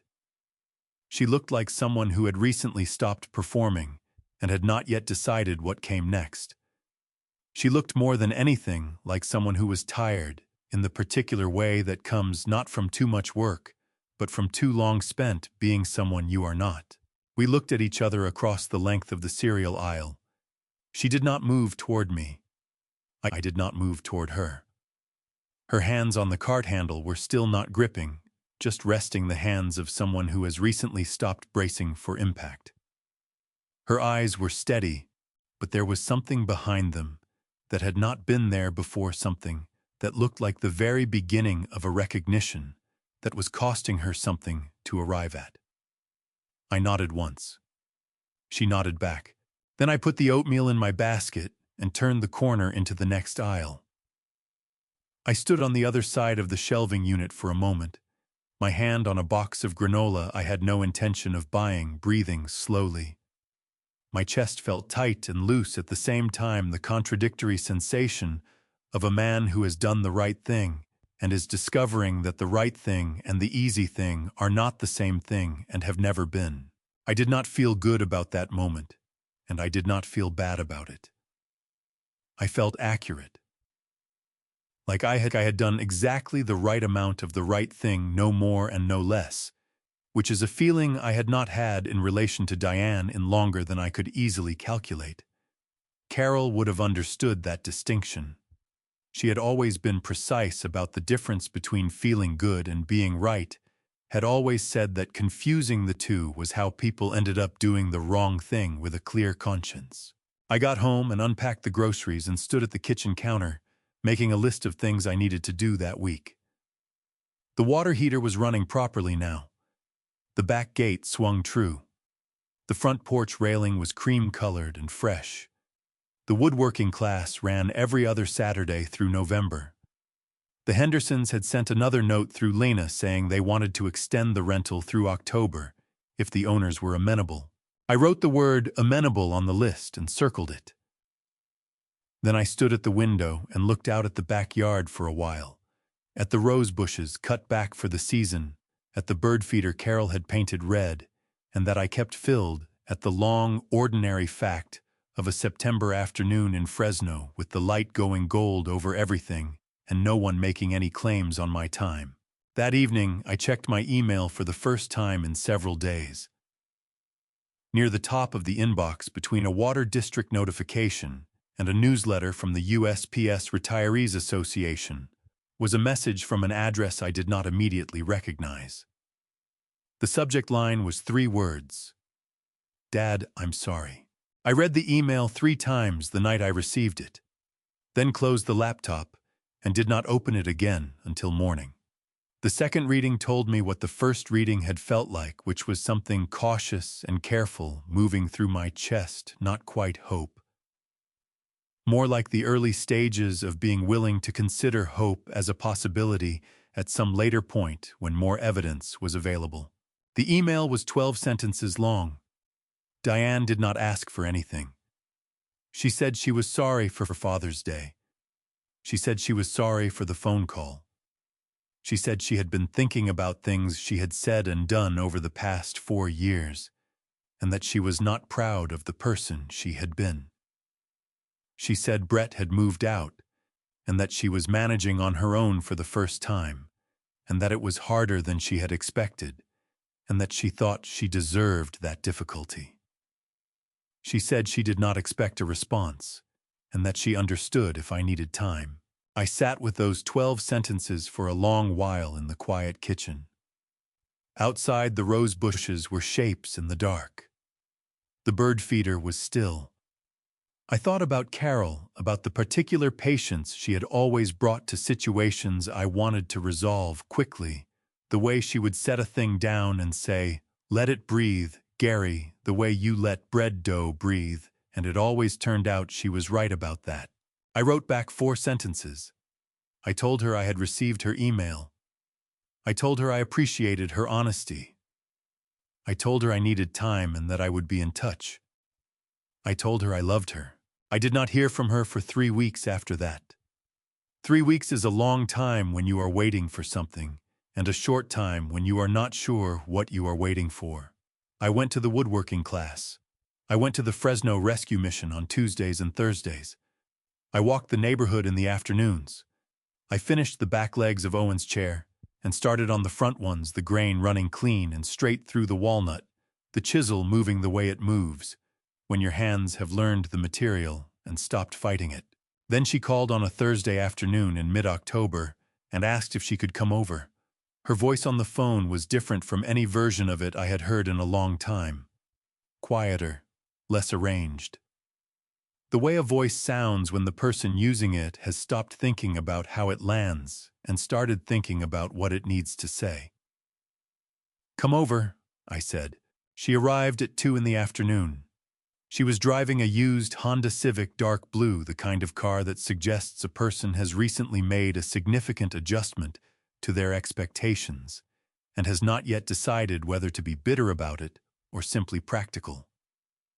She was wearing jeans and a plain blue top, and her hair was down without effort. No product, no styling, just her hair the way it grew. She looked like the Diane who had existed before the blazers and the designer bags, the version I remembered from when she was in her late 20s, working her first real job, still figuring out who she was going to be. I made coffee. We sat at the kitchen table, the same table where I had done all my calculating on the yellow legal pad 4 months earlier. The same chairs, the same window with its view of the back garden, where the roses had been cut to their winter stubs. I let her talk. She talked for 20 minutes without me interrupting. She talked about the debt, which was larger than even Brett had admitted to me that afternoon in my hallway. Larger than the 40,000 he had confessed to, larger than I had guessed. She talked about the apartment she had moved into after Brett left, a 1-bedroom in the Tower District, that she was paying for entirely on her own salary for the first time in 9 years of marriage. And she said the word entirely, the way someone says a word. They are still getting used to testing its weight. She talked about putting Owen and Sophie in the school district near her new place, and how Owen had cried the first morning and pressed his face into her shoulder, and how she had stood in the school parking lot after drop-off and cried herself in the car for 15 minutes before she could drive. I listened to all of it. My coffee went cold. I did not reach over and touch her hand. I did not tell her it was going to be fine, because I did not know if it was going to be fine, and I had made a decision sometime in the past 4 months to stop saying things I could not verify. Carol had always said that empty comfort was the most expensive kind, because the person receiving it paid for it later when the world did not match what they had been told. Then Diane looked down at the table and said, "Dad, I'm really struggling. With the move and the legal fees and setting up a new place. I was wondering if maybe just this once you could help me with a little of it, just to get through the next month." I looked at her. She looked at the table. Her hands were flat on the wood, the way they had been when she was a child, sitting at this same table and had done something she knew was wrong, and was waiting to find out what it was going to cost. That posture had not changed in 30 years. Some things in a person are so old, they live below the level of decision. How much? I asked. Whatever you can do, she said. Even a few hundred would make such a difference. I nodded slowly. I got up from the table and went to the counter where I kept the small notepad I used for grocery lists, the one Carol had kept in the same spot for 20 years, and that I had kept in the same spot for 4 years after her. I wrote a name and a phone number on it and tore the sheet off cleanly. I set it on the table in front of Diane. I'm going to call Dr. Wallace right now, I said. He has done house calls for me for 15 years. He can be here within the hour. If you are struggling the way you're describing, you need a proper evaluation. I can cover the visit. That is what I can do. Diane stared at the paper. Her eyes moved from the paper to my face and back to the paper. The kitchen was very quiet. Outside, a car passed slowly on Van Ness tires on the dry pavement, and then the street was quiet again. Dad, she said carefully. I'm not sick. I'm just stressed. Stress that's severe needs professional attention, I said. Especially when it's affecting your ability to manage basic finances and daily function. Dr. Wallace is excellent. He has known our family for a long time. He will not judge you. She sat very still. I watched something move through her face that I recognized from her childhood, the particular sequence that went from calculation to the discovery that the calculation was not going to produce what she needed, and then past that to something less practiced and more real. It was the face of a person arriving somewhere they had been avoiding. She pushed her chair back and stood up. She picked her keys up from the table without rushing and held them in both hands for a moment looking at them. I don't need a doctor, she said. I just needed some help. I just offered you help, I said. A doctor's visit. Covered entirely. That is what I have to give right now, Diane. That is genuinely what I have. She looked up at me. She did not look angry, which was what I had prepared myself for. She looked like someone who has just understood something they had been refusing to understand for a long time. The particular expression of a person in the moment. The last argument against a truth runs out. She walked to the door. I did not follow her.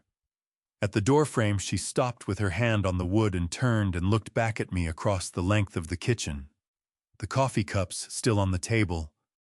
The legal pad notepad still on the counter. The whole ordinary geography of a room where a great deal had been figured out, and a great deal remained. And I really am sorry, Dad, she said. Her voice was even and quiet, and it did not sound like a performance.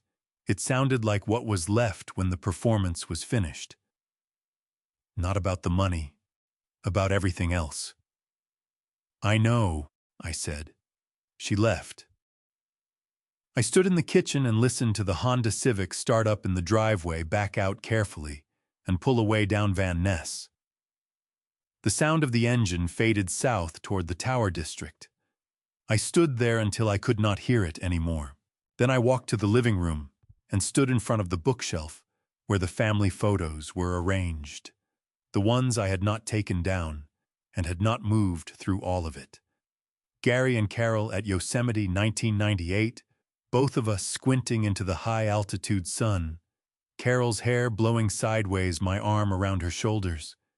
And next to it, Diane at 16, standing on the porch of the Lake Shaver cabin, squinting into a different sun, laughing at something behind the camera that I could not remember.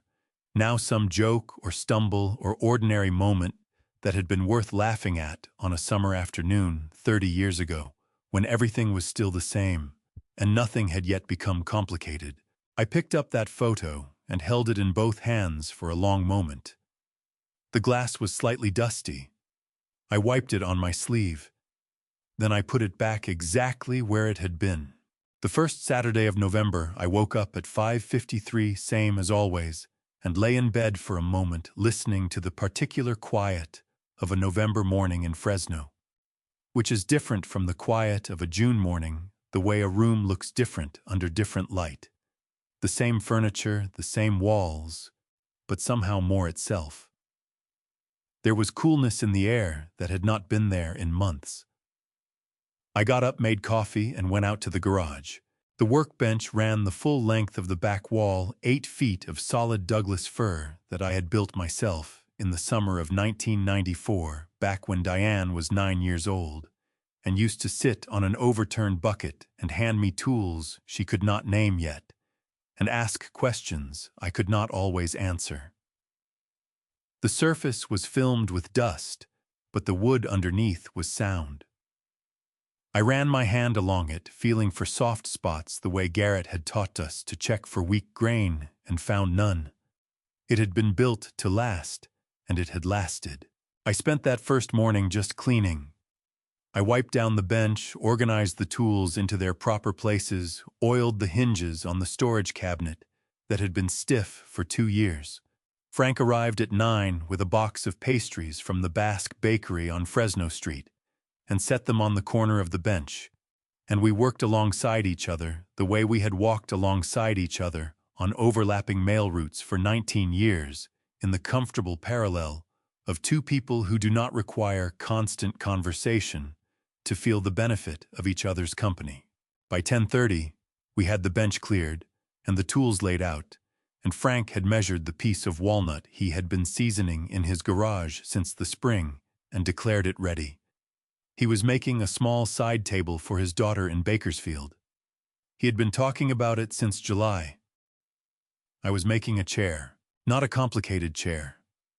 A simple ladder-back design Garrett had sketched out for me on a piece of graph paper the previous month, proportioned for a child intended for Owen. 7 years old was the right age for a proper wooden chair, Garrett had said. Because at 7, a child is old enough to understand that someone made a thing specifically for them, and young enough to still find that fact remarkable. I worked through the morning on the back legs, cutting the mortises for the rungs with a chisel that had belonged to Carol's father and still held an edge that made Garrett raise his eyebrows when he saw it. The smell of fresh walnut shavings filled the garage, sweet and dark, at the same time the kind of smell that asks nothing of you except to be present in it. Marge appeared at the side door of the garage at 11:45, with a plate of sandwiches and the expression of someone who has decided that the men are not going to feed themselves adequately without intervention. "You both 10 years younger," she said, setting the plate on the corner of the bench beside Frank's pastry box. "It's the sawdust," Frank said. "Preserves you.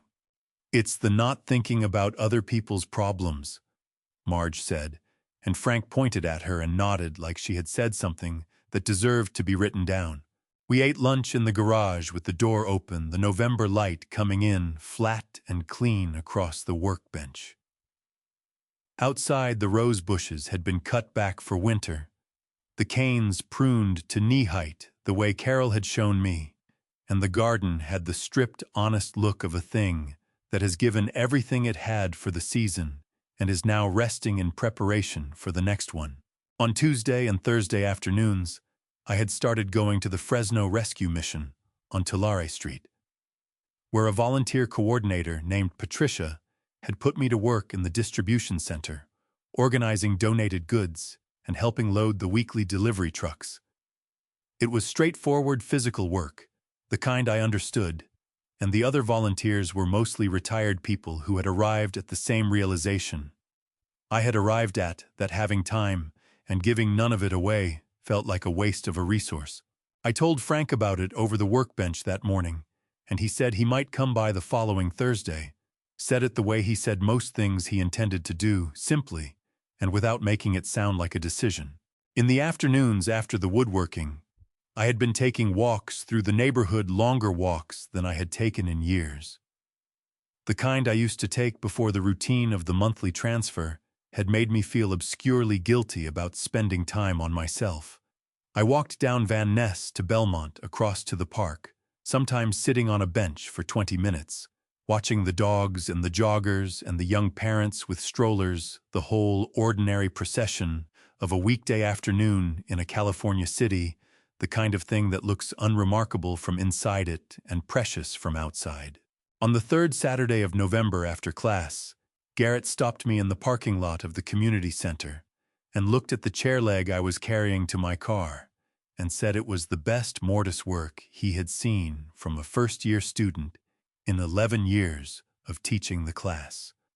I told him Carol's father's chisel deserved most of the credit. He said the chisel did not do the work. The man holding it did.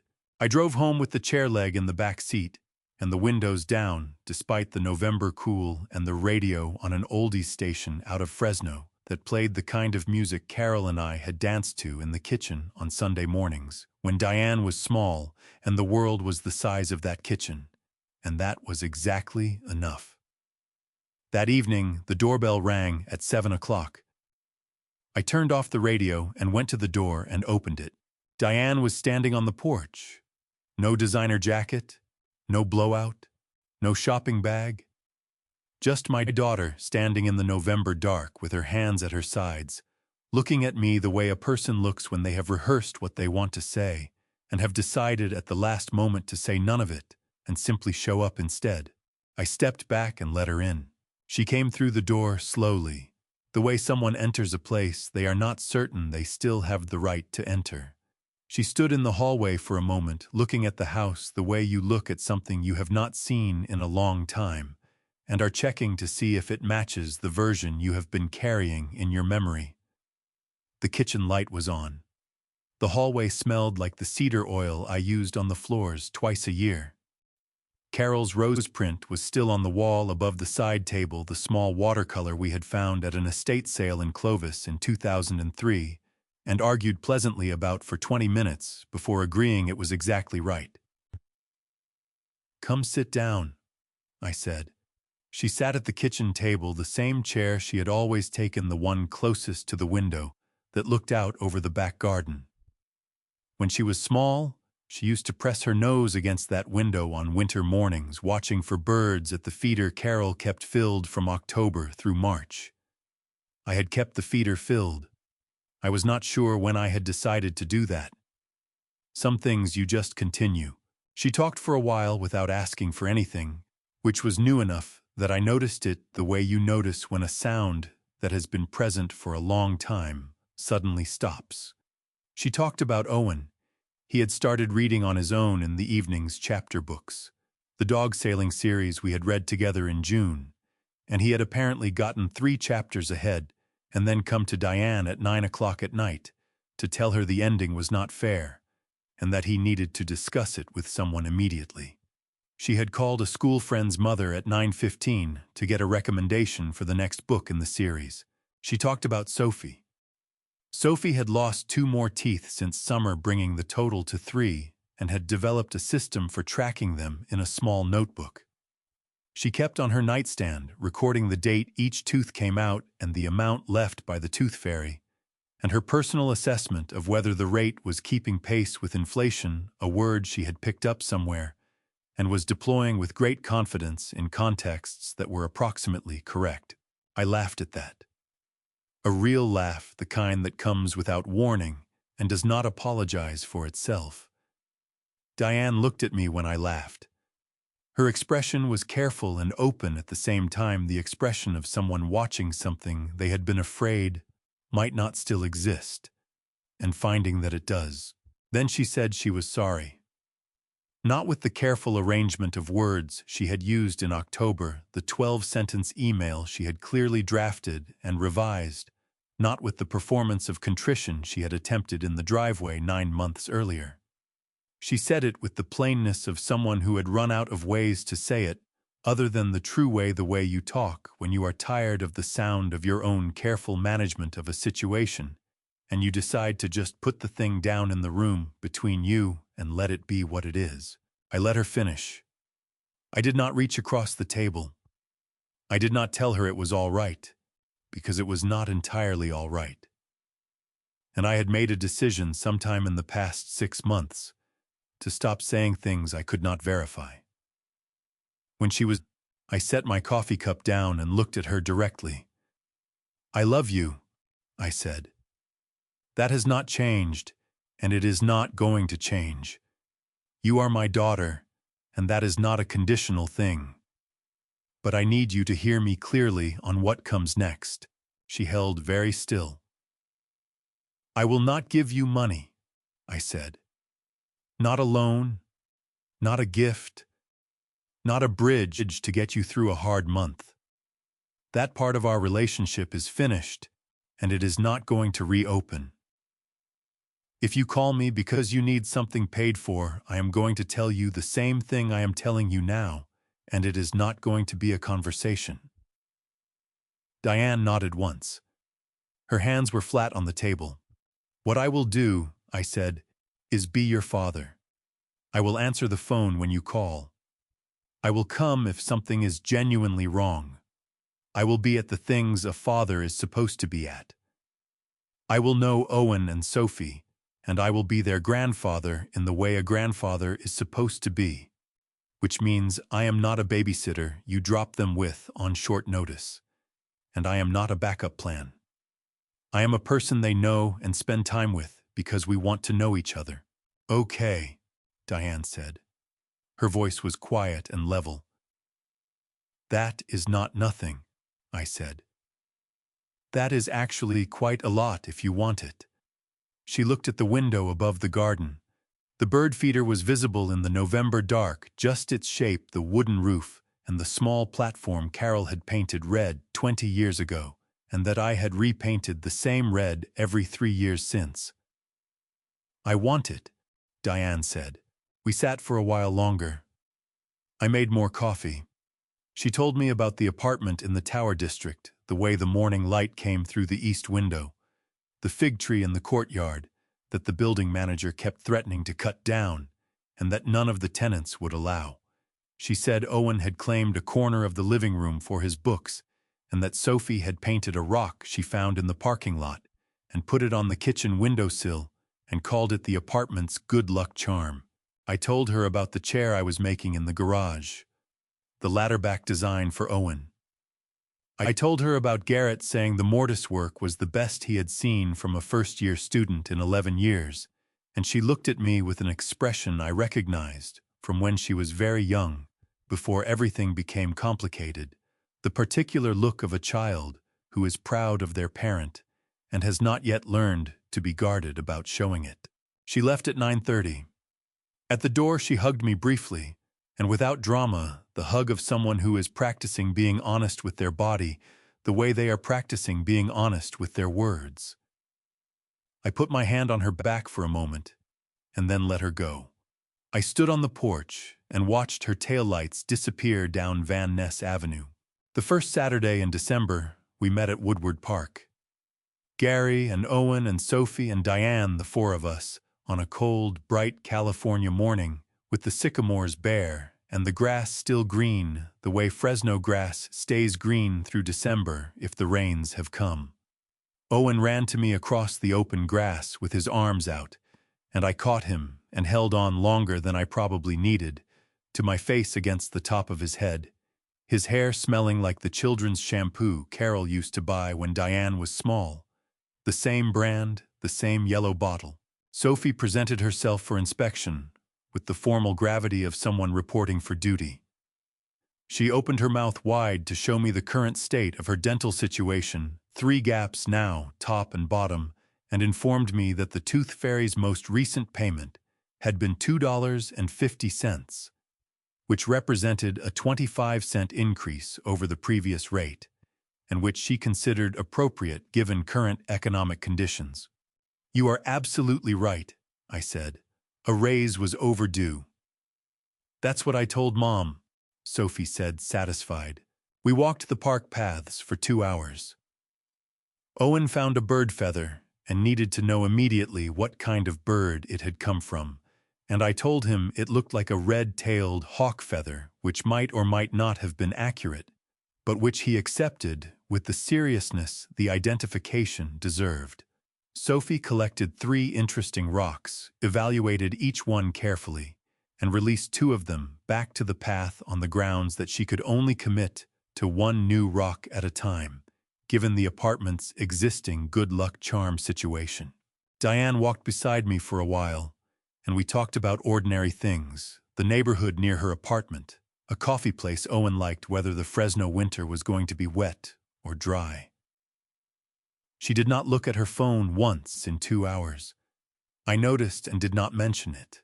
I drove home in the late afternoon with the windows down and the heater running the way Carol always liked it. In December, cold air coming in and warm air coming up from the floor, the particular combination, she said, felt like being held and free at the same time. I made dinner for one, a simple meal pasta, and a green salad, ate it slowly at the kitchen table with the radio on low. I washed the dishes and dried them and put them away. Then I sat down with a cup of chamomile tea, the same brand Carol always kept above the stove, the same brand I had been buying without thinking for 4 years, and I looked out the kitchen window at the backyard in the December dark. The rose canes were cut back to their winter height, patient and bare. The bird feeder was full. I put my hand flat on the table, Carol's table, the one we had bought at a furniture store on Blackstone Avenue in 1989, and refinished twice, and that I intended to keep until I had no further use for tables. I was 68 years old. I had walked 40,000 miles in the California heat. I had loved one woman completely, and lost her, and kept her roses alive, and found on the other side of a long, difficult year that I was still here. Still myself, still capable of making something with my hands that a 7-year-old boy would sit in and find remarkable. I was exactly where I was supposed to be. Looking back, I spent 4 years confusing love with payment. I kept thinking that if I gave enough, sacrificed enough, stayed quiet enough, my daughter would eventually see me as family again. She did not. Not until the money stopped. I am not telling this family story to make myself the hero. I made mistakes too. I stayed silent too long. I let things go that I should have named. If there is one thing I would tell any father, any grandfather, sitting alone on a holiday waiting for a call that does not come, it is this: do not wait as long as I did. You are not a resource. You are a person. God made you one, and no one, not even your own child, has the right to make you forget that. These grandpa stories are not easy to tell, but I believe they matter. Because somewhere out there, someone is ironing a tablecloth for a dinner no one will show up to, and they need to know it is allowed to stop. This has been my family story. I hope something in it was useful to yours. If these grandpa stories moved something in, you leave a comment below. Share this with someone who needs to hear it. And if you believe every person deserves to be treated with dignity inside their own family, subscribe to this channel. There are more family stories coming, and every one of them is worth your time. A small note before you go. Some of the stories on this channel contain fictional elements shaped to carry a real message. If that is not the content you are looking for, no hard feelings at all. Choose what serves you best. Thank you for staying until the very end. It means more than you know.